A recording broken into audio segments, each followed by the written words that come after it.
against. Well, Reverend Barber, I want to turn now to the words of Dr. Martin Luther King. Tuesday marks the 50th anniversary of King's groundbreaking speech against the Vietnam War at New York City's Riverside Church. He delivered the speech on April 4th, 1967, a year to the day before he was murdered. This is part of what he said.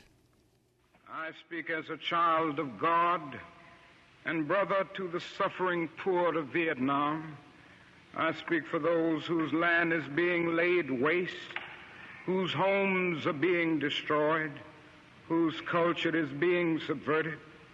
I speak for the poor of America, who are paying the double price of smashed hopes at home and death and corruption in Vietnam. I speak as a citizen of the world, for the world as it stands aghast at the path we have taken. I speak as one who loves America, to the leaders of our own nation. The great initiative in this war is ours. The initiative to stop it must be ours. The Reverend Martin Luther King went on to call the United States the greatest purveyor of violence in the world today. As I have walked among the desperate, rejected, and angry young men, I have told them that Molotov cocktails and rifles would not solve their problems. I have tried to offer them my deepest compassion while maintaining my conviction that social change comes most meaningfully through nonviolent action.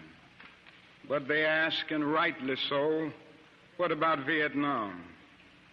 They ask if our own nation wasn't using massive doses of violence to solve its problems, to bring about the changes it wanted. Their questions hit home, and I knew that I could never again raise my voice against the violence of the oppressed in the ghettos without having first spoken clearly to the greatest purveyor of violence in the world today, my own government. Dr. Martin Luther King speaking at Riverside Church April 4th, 1967. To talk more about the speech, we're still joined by the Reverend Dr. William Barber, President and Senior Lecturer of Repairers of the Breach. He delivered a sermon at New York's Riverside Church on Sunday commemorating this 50th anniversary of Dr. King's Beyond Vietnam speech.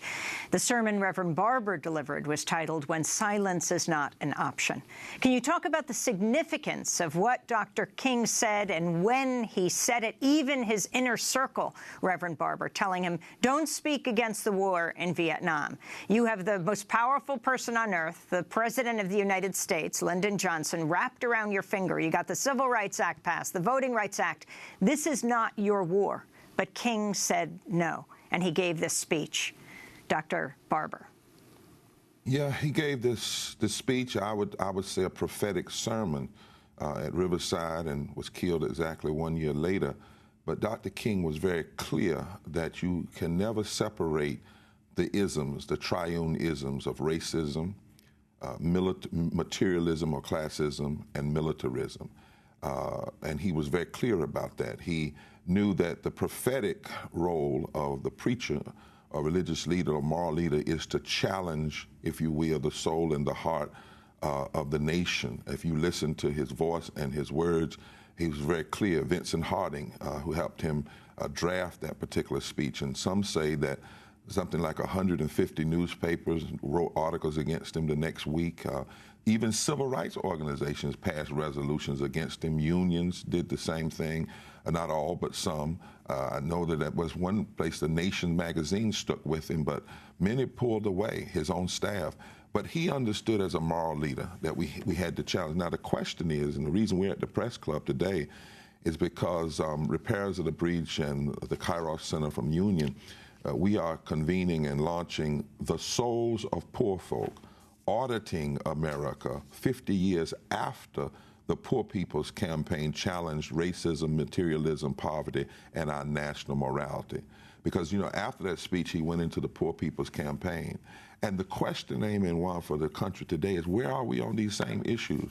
Where are we really on racism when we see 22 states in this country passing systemic race-based voter suppression laws and we have less voting rights protection today than we had in 1965, the gutting of the Voting Rights Act.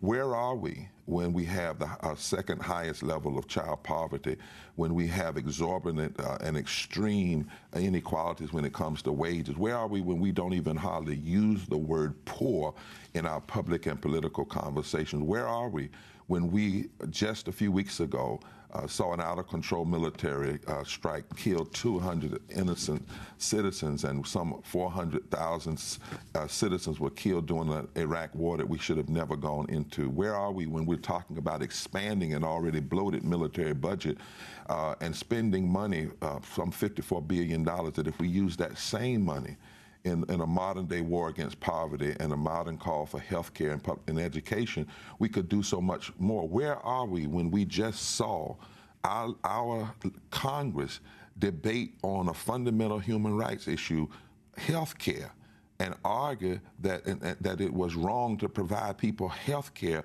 and wanting to engage in the worst attacks on the poor that we've seen since the war on poverty? So we need a very serious audit, but also we need an action.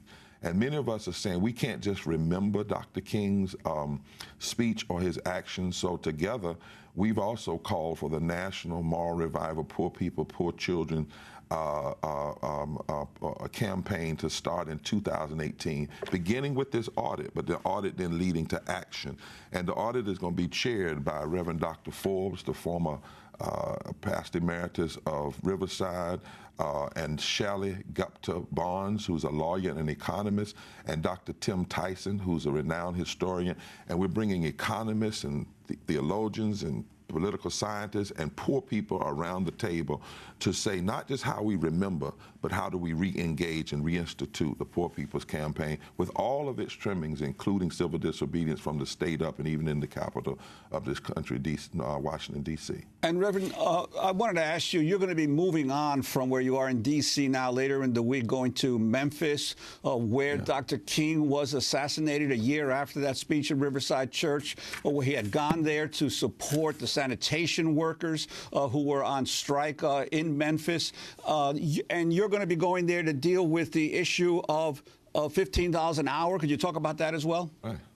Well, and it's a powerful coming together. You know, Dr. King saw, that's one of the reasons that people feared him, because he was bringing together the anti-war movement, the concerns about poverty, and the civil rights movement. And on tomorrow, we will be there first at the museum to train clergy and others in this modern-day need for a Poor People's Campaign and a moral revival. But then later, we'll join with the Fight for 15, Black Lives Matter, Repair and Moral Revival coming together, because even in Memphis today, even in the South today, you know, the poorest states are still in the South, 10 of 12 poorest states. The same states that passed voter suppression laws also do not have living wages, many of them have denied Medicaid expansion, and have the highest rates of poverty. And we're going to fight for 15 in that city, as those workers are demanding $15 an hour in that city and are challenging the structures there legally and otherwise. So yes, he fought in yesteryear, but we must not merely remember yesteryear, we must bring it alive today.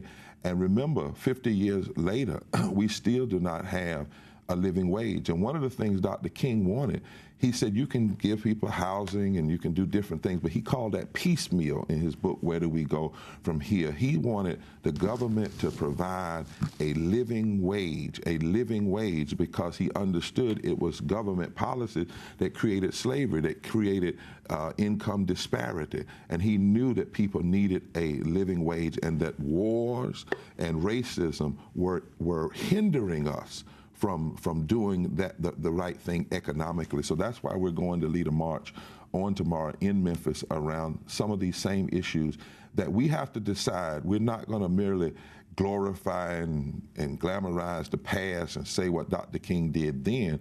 His speech at Riverside raises what are we going to do with what he said today.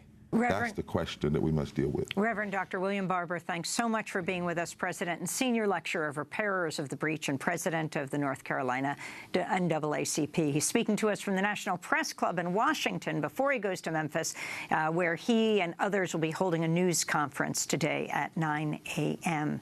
This is Democracy Now! Tomorrow, Noam Chomsky will be our guest for the hour. We'll also talk to him about Dr. King's historic speech. But when we come back, we go to Cairo, Egypt, to speak with Sharif Abdel Qaddous.